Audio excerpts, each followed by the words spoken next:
My name is Rebecca, and today I'm going to show you how to boil and simmer, and then I'm going to demonstrate the difference between the two, and I'm also going to use a recipe to show you the consistency before and afterwards once you've used this moist heating technique. Boiling and simmering are two of the most basic cooking techniques. Both use hot liquid in order to transfer heat throughout a food.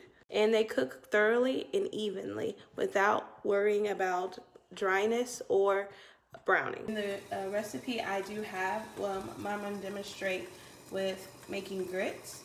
And with grits, we need to skip a couple of steps ahead in order to give you guys a better example of how your finishing product looks. As earlier, you noticed the differences that I've put a lid on. That's another main difference between boiling and simmering. Even though you turn simmering down a few notches in temperature, you still have to have it enclosed with the grits in order for it to thicken and disperse evenly, so that it can contain the moist heat, because of course it escapes through evaporation. And then you also notice how it's not bubbling as rapidly and active. It's actually kind of bubbling just slightly, and which is perfect because it's letting you know that most of the heat is now down within the substance, which of course is our grits.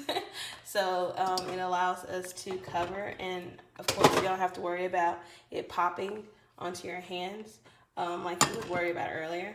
And even though the recipe calls for you to leave it simmering for 30 minutes to get to its right consistency, sometimes I like to go ahead and give it a quick stir to test out whether this is the consistency I like.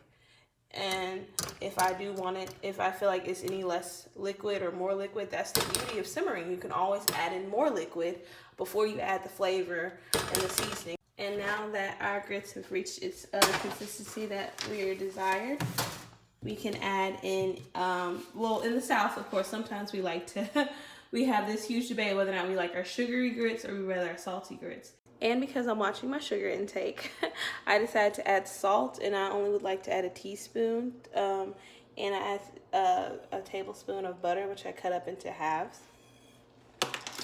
And then you stir it together so it's well blended. I went ahead and took it off the heat because now that it's reached its consistency, it's important that you don't let it sit on the hot aisle or the bottom will burn and it'll brown.